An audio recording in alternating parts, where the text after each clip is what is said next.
सुप्रभात सभी को। जय हिंद प्यारे बच्चों। हम लोग पढ़ रहे थे प्रश्नीकरण कौशल। ठीक है, तो प्रश्नीकरण कौशल पे प्यारे बच्चों मैंने आप लोगों को भूगोल विषय पर लगभग एक जो है वो बता रखा है। ठीक है, आज मैं आप लोगों के सामने दूसरा जो विषय है विज्ञान विषय पे मैं आप लोगों को प्रश्नीकरण का प्रस्तुतिकरण बताऊंगा। ठीक है, तो सबसे पहले आप लोगों को प्रैक्टिकल के फाइल पे किस तरीके से लिखना है वो बता दे रहा हूँ। फिर उसी तरीके का क्वेश्चन बना करके आप कक्ष में जब माइक्रो टीचिंग करने आते हैं तो उसी तरीके से प्रस्तुतिकरण करना सीख जाएंगे। ठीक है, इसमें ये पाठ योजना 2 है। पाठ योजना 2 का जो नाम है वो प्रश्नीकरण कौशल है, जिसमें आप लोग लिखेंगे विद्यालय का नाम, कक्षा 7 हमने लिया है, विषय क्या है विज्ञान विषय है, कालांश प्रथम है, चक्र तृतीय है, अवधि 6 से लेकर के 10 मिनट तक की अवधि रखी गई है प्रश्नीकरण के लिए। दिनांक जो है वो 8/10/2023 रखा गया है।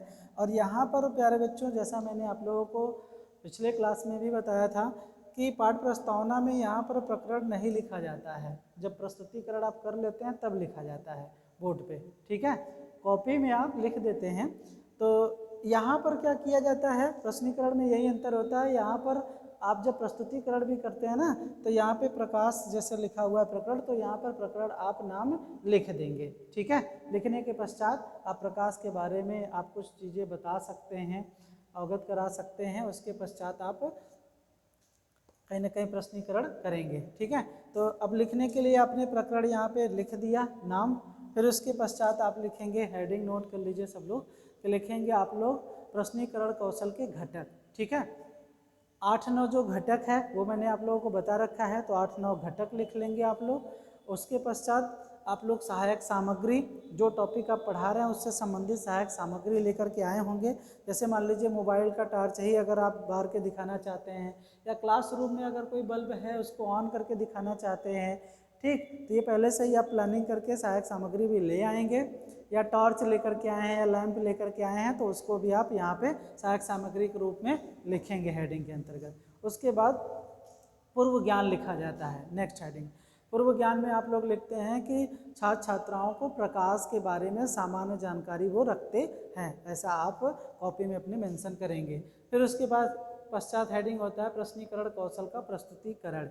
ठीक है, प्रस्तुतिकरण आप इस तरीके से फिर प्रस्तुतिकरण करते हैं जिसमें ये सारणी बनती है, जिसमें लिखा जाता है सीरियल नंबर, छात्राध्यापक कथन और छात्र कथन। उसके पश्चात घटक का भी सारणी एक निर्मित किया जाता है।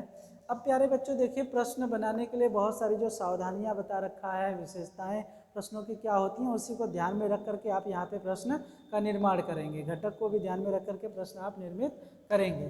तो मान लीजिए मैंने जो प्रश्न बनाया है प्यारे बच्चों, देखिए ये पहला प्रश्न है, प्रकाश क्या है। ठीक है, तो अब बच्चे बताएंगे कि प्रकाश एक प्रकार का क्या होता है, ऊर्जा होता है। ठीक, क्या होता है, ऊर्जा होता है। प्रकाश के बारे में ये बच्चे रिप्लाई देंगे। बच्चे जब लिखते हैं तो इस प्रकार से भी लिखते हैं कि प्रकाश एक प्रकार का क्या है, ऊर्जा है, ऐसा आप लिख सकते हैं छात्र कथन में। उसके बाद दूसरा प्रश्न है, अब जो कि ये प्रकरण से रिलेटेड ही सभी प्रश्न बनेंगे। ठीक, तो दूसरा मेरा प्रश्न है, प्रकाश हमारे किस काम आता है। ठीक है, तो हम लिखेंगे यहाँ पर, फिर बच्चे रिप्लाई देंगे कि प्रकाश हमारे वस्तुओं को देखने के काम आता है। ठीक है, तो हम जो विभिन्न प्रकार की वस्तुएं देखते हैं वो प्रकाश के द्वारा ही दिखाई देता है। ठीक है, अगर मान लीजिए कोई अंधा व्यक्ति है तो अगर उसकी आंखों में रोशनी नहीं है तो उसको थोड़ी नहीं दिखाई देगा। या फिर अंधेरे रूम में आप बिना प्रकाश का क्या वस्तुओं को देख सकते हैं, क्या नहीं देख सकते। उसके लिए किसकी ज़रूरत होती है, प्रकाश की आवश्यकता पड़ती है ना, ऐसा बच्चे यहाँ पर बताएंगे। फिर उसके बाद तीसरा प्रश्न है, प्रकाश स्रोत किसे कहते हैं ना, तो बच्चे बताएंगे प्रकाश स्रोत से तात्पर्य है कि जो वस्तुएं प्रकाश उत्पन्न करती हैं उसे हम क्या कहते हैं, प्रकाश स्रोत कहते हैं। ठीक है, जो प्रकाश उत्पन्न करती हो। फिर उसके पश्चात मेरा चौथा प्रश्न है, प्रकृति का सबसे महत्वपूर्ण प्रकाश स्रोत क्या है। तो बच्चे बताएंगे प्रकृति का सबसे महत्वपूर्ण प्रकाश स्रोत क्या होता है, वो होता है सूर्य ना, सूर्य से हमें प्रकाश ज़्यादा मात्रा में मिलती है। ठीक है, अब यहाँ पे नेक्स्ट प्रश्न बनाएंगे, चंद्रमा कैसे प्रकाश उत्सर्जित करता है। ठीक है, तो अब यहाँ पे बच्चे बताएंगे कि चंद्रमा सूर्य के द्वारा प्रकाशित होकर के उत्सर्जित करता है। ठीक, अब हमने छठा प्रश्न बना लिया है कि जिन वस्तुओं द्वारा प्रकाश उत्सर्जित नहीं होता उन्हें कैसी वस्तुएं कहते हैं। तो जो प्रकाश उत्सर्जित नहीं करता है उसे हम क्या कहते हैं, या कौन सी वस्तु कहते हैं, अदीप्त वस्तुएं कहते हैं। यहाँ पर बच्चे बताएंगे। ठीक है, क्योंकि ये पूर्व ज्ञान से संबंधित है, कक्षा 6 में पढ़ाया गया है प्रकाश, इसलिए ये अदीप्त वस्तुएं बता लेंगे बच्चे। ठीक है, सातवां मेरा प्रश्न है कि इस प्रकार चंद्रमा कैसी वस्तु है। तो बच्चे बताएंगे क्या, चंद्रमा जो है वो अदीप्त वस्तु है। यहाँ पर कहीं ना कहीं इस तरीके का उत्तर बच्चों का रहेगा। ठीक है, तो और भी बहुत सारे प्रश्नों का निर्माण आप यहीं से प्रकाश से संबंधित कर लेते हैं, तो कम से कम 7-8 प्रश्न होने चाहिए, अधिक से अधिक 10-12 प्रश्न का निर्माण प्यारे बच्चों यहाँ से कर सकते हैं। ठीक है, तो और भी प्रश्नों का मैं निर्माण करके आप लोगों को बता देता हूँ प्रश्नीकरण में, ध्यानपूर्वक देखिएगा प्यारे बच्चों। अब उसके पश्चात देखिए जो प्रश्न है 8वां प्रश्न, प्रकाश के अन्य स्रोत क्या हैं। तो बच्चे बताएंगे प्रकाश के जो अन्य स्रोत हैं उसमें लैंप है, बल्ब है, मोमबत्ती है ना, आदि ऐसा नाम बताएंगे। अब हम उन बच्चों से कुछ ऐसा प्रश्न पूछेंगे जिसमें सोचे विचारे, या फिर हम कह देंगे कि सोच विचार के बताओ। तो हम पूछेंगे कि अन्य कुछ चीज़ों के नाम सोचकर बताओ। ठीक है, इसके अलावा भी और भी तो वस्तुएं होंगी जिनको सोच करके आपको बताना है जिससे प्रकाश हमको मिलता हो। तो लेंगे कि दीपक होता है जो दीपावली पे जलाया जाता है, उससे भी प्रकाश मिलता है ना। टार्च हो गया ना, घर पे जो हम लोग यूज करते हैं, टार्च से भी प्रकाश मिलता है, मोबाइल से भी प्रकाश मिलता है ना। और पेट्रोल लैंप जो होता है उससे भी प्रकाश मिलता है, जो पहले के समय में यूज किया जाता है, अभी भी कहीं कहीं यूज किया जाता है। ठीक है, तो ऐसा बच्चे सोच करके बताएंगे। ऐसा नहीं है कि सारे स्रोत इसी में बता देंगे। ठीक है, तो कुछ चीज़ों पे आप ऐसा जोर दीजिएगा कि और भी चीज़ें सोच के बताओ। तो हमने इसके लिए दूसरा प्रश्न बना लिया जिसमें कि और भी सोच करके जो नाम छूट गया उसको सोच करके बच्चे यहाँ पर बताएंगे। ठीक है, अब उसके बाद नेक्स्ट प्रश्न है, ये प्रकाश के स्रोत किसने बनाए। ठीक, तो जितने भी नाम गिनाए गए हैं लगभग, तो ये प्रकाश के स्रोत जो हैं वो मनुष्य द्वारा निर्मित किया गया है। ये बच्चे उत्तर में बताएंगे कि ये मनुष्यों द्वारा निर्मित किया गया है सर। ठीक है, अब उसके पश्चात है कि प्राकृतिक स्रोत कौन सा स्रोत है। ठीक, तो अब बताएंगे कि प्रकाश में प्राकृतिक जो स्रोत होता है वो सूर्य होता है। थोड़ी बहुत जो चंद्रमा का भी प्रकाश मिलता है तो उसमें हो सकता है कि चंद्रमा का भी नाम वो सब ले लें। तो सूर्य बताएंगे कि ये क्या है, प्राकृतिक स्रोत है जो मानव द्वारा निर्मित नहीं है। लास्ट प्रश्न है, लास्ट भी और भी पूछ सकते हैं लेकिन हमें क्या करना है, समय का भी ध्यान रखना है, तो उतने में ही। अब यहाँ पे लास्ट प्रश्न है कि मनुष्य द्वारा निर्मित स्रोत क्या कहलाते हैं। तो वो मनुष्य द्वारा जो स्रोत होते हैं उनको हम लोग कृत्रिम कहीं ना कहीं प्रकाश के स्रोत कहलाते हैं। ठीक है, तो ये उत्तर मिलेगा। अब इसके पश्चात प्यारे बच्चों जो हेडिंग होती है इसी के नीचे बता दे रहे हैं, ये पूरी सारणी इस तरीके से कंप्लीट हो जाएगी। तो इस तरीके का यहाँ पे सारणी कंप्लीट हो जाएगा।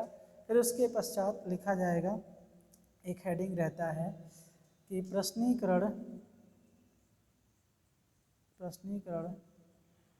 कौशल के घटक एवं निरीक्षण तालिका। ठीक है प्यारे बच्चों, तो आप क्या करेंगे, फिर प्रश्नीकरण कौशल का घटक एवं निरीक्षण तालिका का निर्माण करेंगे। तो इस तरीके से मैं बता दे रहा हूँ।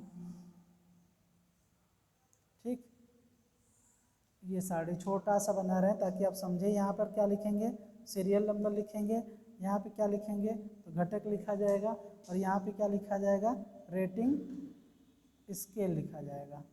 ठीक है, रेटिंग स्केल में आप चाहें तो 3 कॉलम बना सकते हैं, जिसमें एक होगा न्यूनतम, औसतम और अधिकतम। इस प्रकार से लिखा जाएगा क्या क्या, न्यूनतम, औसतम और अधिकतम। न्यूनतम में हम लोग 0 और 1 दिखाया जाता है। ठीक, और औसतम में जो दिखाया जाता है 2, 3, 4 दिखाया जाता है, और अधिकतम में 5 6, ठीक है, कितना हुआ 5 2 7, ये 6 तक दिखाया जाता है। ठीक, तो अब यहाँ पर सीरियल नंबर से जितने घटक थे हम इस घटकों को क्या करेंगे, लिख देंगे प्यारे बच्चों। लिख करके अब यही शिक्षण जो किया जाता है, अब टीचर इसको क्या करता है, रेटिंग स्केल लगाता है। जितना आपने घटकों का प्रयोग किया है, जिस तरीके से प्रस्तुतिकरण किया है, इसके आधार पर पर्यवेक्षक या आपके सहपाठी भी जो होते हैं वो भी लगा सकते हैं यहाँ पे रेटिंग स्केल। तो ये यहाँ पे जितना प्रयोग किए रहेंगे उस आधार पे क्या किया जाएगा, हर एक घटक के सामने रेटिंग स्केल इस तरीके से गोला या फिर ऐसा टिक लगा करके वो लगाया जाता है। ठीक, अब ये जब सारणी कंप्लीट हो जाती है तो इसी सारणी के नीचे प्यारे बच्चों, इसको साफ करके फिर बता दे रहे हैं कि इस जस्ट सारणी के नीचे लिखा जाता है, या यहाँ पे लिख लीजिए, यहाँ पे लिखेंगे तो बाद में हो सकता है कंफ्यूज हो आप, इसी के जस्ट नीचे रहेगा, ये ध्यान रखिएगा। तो इसी के जस्ट लिखा जाता है समालोचना, ठीक है, समालोचना का हेडिंग रहेगा और उसमें टीचर जो होता है वो फीडबैक देता है, 1 2 3 4 जो भी फीडबैक जितना देना रहे वो टीचर आपको फीडबैक देगा। और इसी समालोचना के ठीक सामने रहता है पर्यवेक्षक के हस्ताक्षर, ठीक है, पर्यवेक्षक हस्ताक्षर इस तरीके से। और यहाँ पे फिर लिखा जाता है दिनांक। हो सकता है बोर्ड पे आपको ना दिखे, तो आपको हेडिंग याद रखिएगा कि इसी समालोचना के नीचे दिनांक लिखा जाता है, उसके ठीक सामने पर्यवेक्षक हस्ताक्षर लिखा जाता है। तब जाकर के प्यारे बच्चों ये प्रश्नीकरण कौशल का पूरा प्रस्तुतिकरण आपका कंप्लीट हो पाता है। तो इस तरीके से तमाम विषयों का, जैसे हो गया हिंदी का, हो गया हिंदी का मैंने बता ही रखा है आप लोगों को, भूगोल का बता ही रखा, आज हमने विज्ञान का भी बता दिया। ठीक उसी प्रकार से आप गणित का बना सकते हैं, आप इतिहास का बना सकते हैं, आप अर्थशास्त्र का बना सकते हैं, नागरिक शास्त्र का बना सकते हैं, गृह विज्ञान का बना सकते हैं। तमाम विषयों का कहीं ना कहीं आप बना करके इस तरीके से प्रस्तुतिकरण कर सकते हैं। ठीक है, तो प्यारे बच्चों इसी तरीके से आपका कहीं ना कहीं बनेगा। नेक्स्ट जो है मैं आप लोगों को सुविधा के अनुसार मैं आप लोगों को जीव विज्ञान का प्रश्नीकरण एक और प्रस्तुत कर दूंगा, जिससे आपको आसानी होगा समझने में। ठीक है, तो आज के लिए इतना ही रखते हैं, नेक्स्ट आप लोगों को जीव विज्ञान के प्रकरण पे मिलेंगे। ठीक।